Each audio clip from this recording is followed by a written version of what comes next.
हाँ जी, good morning student आज मैं आपको 7A के 1 बाय 1 ये सारे क्वेश्चन करवाऊँगा और इसको मैं स्टार्ट करता हूँ। अच्छा स्टूडेंट, आज मैंने क्वेश्चन यहाँ पे लिखे हैं। क्वेश्चन नंबर 1 जो है ना वो इसका ये है कि मैं क्वेश्चन की स्टेटमेंट पहले रीड कर लेता हूँ। लिखा है solve each of the following equation. तो ये जो इक्वेशन मेरे पास दी हैं इनको मैंने सोल्व करना है। तो आप लोगों ने क्वेश्चन नंबर 1 और उसका ए पार्ट्स आप लोग देखें कि यहाँ पे जो 8 है ये प्लस क्या है। तो ये जब इक्वल के दूसरी साइड पे जाएगा तो आपको पता है कि ये इक्वल के दूसरी साइड पे जाके ये माइनस का हो जाएगा। तो 15 में से 8 अगर हम माइनस करेंगे या सब्ट्रैक्ट करेंगे तो हमारे पास आंसर इसका 7 आ जाएगा। उसके बाद इसका सेकंड क्वेश्चन बी पार्ट आप लोगों ने देखना है कि 9 यहाँ पे प्लस क्या है, तो मैंने इसको इक्वल की दूसरी साइड पे लेके जाना है। तो इक्वल की दूसरी साइड पे जाके ये माइनस का हो जाएगा। और मैंने आपको सिखाया था कि माइनस माइनस प्लस होते हैं लेकिन साइन माइनस का आएगा। 9 + 5 हो जाएंगे 14 और साइन आपने माइनस का लिखना है, ये इसका आंसर हो जाएगा। उसके बाद क्वेश्चन नंबर जो नेक्स्ट क्वेश्चन है मेरे पास question number C, question number 1 का सी पार्ट देखें। यहाँ पे 5 माइनस क्या है, तो इक्वल की दूसरी साइड पे जाके ये प्लस का हो जाएगा और फिर ये दोनों आपने ऐड कर लेने हैं। 17 + 5 मेरे पास जो इसका आंसर आ जाएगा ना वो 22 आ जाता है। इसके बाद हमारे पास जो क्वेश्चन डी है, डी में आप लोग देखें ये -7 जो वो माइनस क्या है, इक्वल की दूसरी साइड पे ये जाके क्या हो जाएगा प्लस का हो जाएगा। और 7 में से 3 आप लोग सब्ट्रैक्ट कर दें तो हमारे पास आंसर इसका 4 आ जाएगा। उसके बाद इसका क्वेश्चन नंबर जो ई है, देखिए 4 जो है ना वो x के साथ मल्टीप्लाई हो रहा है, 4x के साथ मल्टीप्लाई हो रहा है।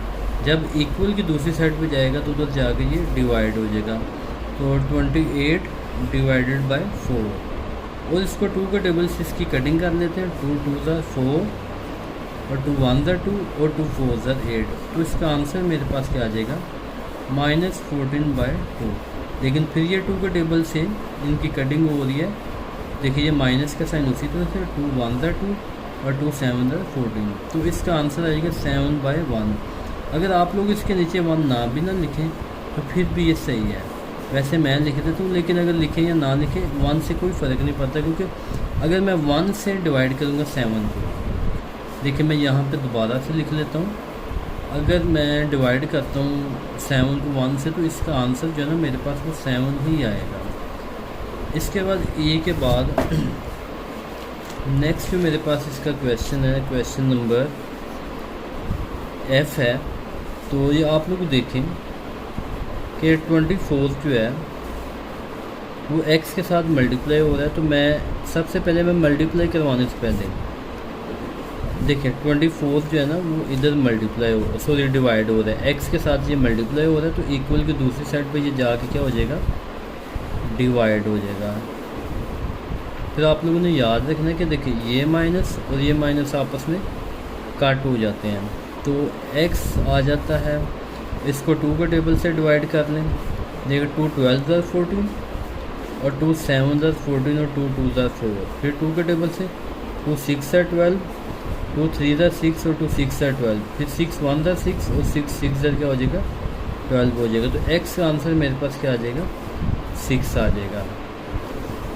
इसी तरह से अगर मैं नेक्स्ट क्वेश्चन करूं तो आप लोग देखें कि मेरे पास जो ये 4 है ये माइनस का है और ये इक्वल की दूसरी साइड पे जाके क्या हो जाएगा प्लस का हो जाएगा। इनको प्लस कर लेते हैं। 11 + 4 कितना हो जाता है 15 हो जाता है। फिर 3x के साथ मल्टीप्लाई हो रहा है और इधर जाके क्या हो जाएगा डिवाइड हो जाएगा। तो 3 × 1 = 3 और 3 × 5 = 15। तो x का आंसर मेरे पास 5 आ जाएगा। फिर मैं नेक्स्ट क्वेश्चन में आप लोग को देखें यहाँ पे 9x उसी तरह से 4 प्लस किया तो इक्वल की दूसरी साइड पे जाके ये माइनस का हो जाएगा। और 31 में से 4 अगर आप लोग सब्ट्रैक्ट करते हैं तो हमारे पास भी इसका आंसर आ जाता है वो होता है 27। 9x के साथ मल्टीप्लाई हो रहा है तो इधर जाके क्या हो जाएगा डिवाइड। तो 9 के टेबल से कह रहे हैं 9 × 1 = 9 और 9 × 3 = 27। तो x की वैल्यू क्या आ जाएगी 3 आ जाएगी, ये इसका आंसर है। फिर उसके बाद अगर मैं नेक्स्ट क्वेश्चन करूं नेक्स्ट क्वेश्चन के अंदर आप लोग देखें कि मैं ऐसा करता हूँ 7x को इधर ले जाता हूँ, 7x प्लस क्या तो इधर जाके क्या हो जाएगा वो, सॉरी इधर माइनस क्या तो इधर जाके क्या हो जाएगा प्लस का हो जाएगा, और 6 को मैं इधर ले आता हूँ इक्वल की दूसरी साइड पे, तो 6 यहाँ पे प्लस क्या तो दूसरी साइड पे आके क्या हो जाएगा माइनस हो जाएगा। तो 12 में से 6 निकालेंगे तो 6 आ जाएगा, यहाँ पे 7x आ जाएगा, 7x के साथ मल्टीप्लाई हो रहा है तो 6 के नीचे आके क्या हो जाएगा डिवाइड। इसका यही आंसर है। आंसर हमेशा अलजेब्रे का आंसर हमेशा फ्रैक्शन के अंदर लेके आते हैं, डेसिमल में नहीं लेके आना आप लोगों ने।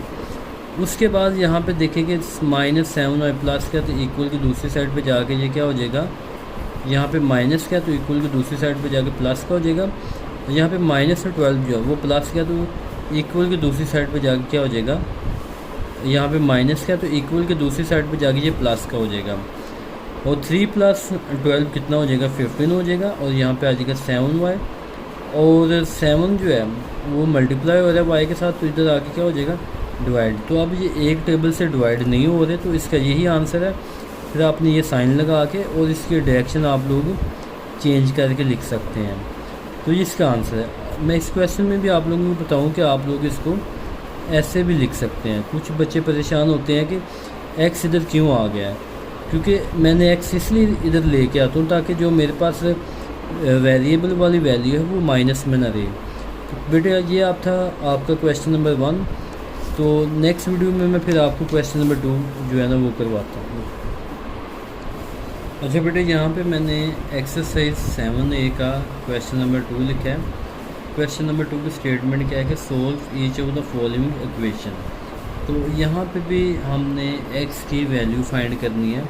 तो x की वैल्यू हम कैसे फाइंड करेंगे, देखें ये मैं 3x वैसे ही लिख लूँगा। आप लोग देखें कि 8x यहाँ पे माइनस क्या है तो इधर आके क्या हो जाएगा प्लस का हो जाएगा। ये 4 वैसे ही यहाँ पे 7 जो है ना वो माइनस क्या है तो इक्वल की दूसरी साइड पे जाके क्या हो जाएगा प्लस का हो जाएगा। तो 3 + 8x कितना हो जाता है, 3x + 8x ये हो जाएगा 11x, और 4 + 7 कितना हो जाता है 11। तो ये 11x के साथ मल्टीप्लाई हो रहा है तो इक्वल की दूसरी साइड पे जाके ये क्या हो जाएगा डिवाइड। तो 11 1 इधर क्या हो जाता है 11। तो इसका आंसर मेरे पास x का आ जाएगा 1 आ जाएगा। उसके बाद मैं इसका क्वेश्चन नंबर 2 देखूं। क्वेश्चन नंबर 2 में मैं 4x को इधर ही रहने देता हूँ और 5x ये वाला इक्वल की दूसरी साइड पे आके क्या हो जाएगा माइनस का हो जाएगा, और यहाँ पे 7 और ये 10 जो है ये मेरे पास माइनस में है तो इक्वल की दूसरी साइड पे जाके ये प्लस का हो जाएगा। तो देखें 4 में से 5 नहीं निकलते, इसलिए हम क्या करते हैं, हम ये कंसेप्ट यूज़ करते हैं कि प्लस माइनस माइनस होता है। 5 में से 4 अगर हम माइनस करेंगे तो मेरे पास तो आ जाता है 1x। तो ये जो माइनस का साइन है जिसका साइन अगर 4 का साइन ग्रेटर है तो मैं 4 का साइन लिखूँगा, अगर 5 का साइन ग्रेटर है तो मैं 5 का साइन लिखूँगा। तो यहाँ पे 5 का साइन ग्रेटर है तो इसलिए मैंने ये माइनस लिखा, और 7 + 10 कितना हो जाता है 17 हो जाता है।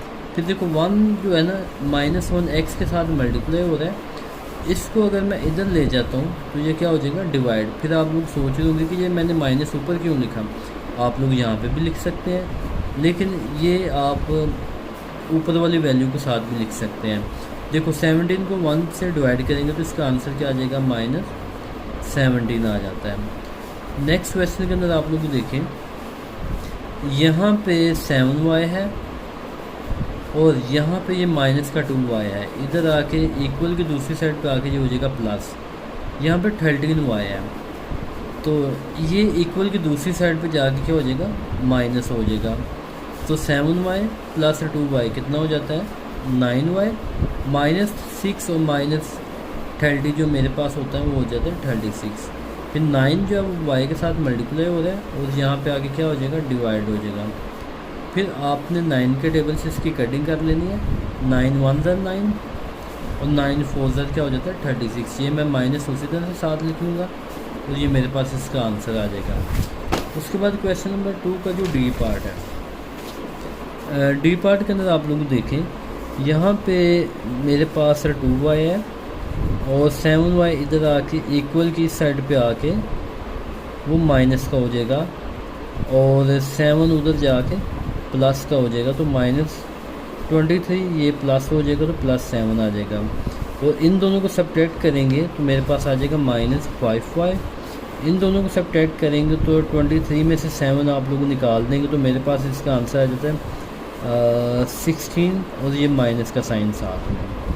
और फिर आप लोग देखें ये माइनस और ये माइनस आपस में काट जाते हैं, और 5 जो है ना वो y के साथ मल्टीप्लाई हो रहा है, तो 16 के नीचे जाके क्या हो जाएगा डिवाइड। ये दोनों एक टेबल से डिवाइड नहीं हो रहे, इसलिए मैं इसका आंसर यही लिखूँगा।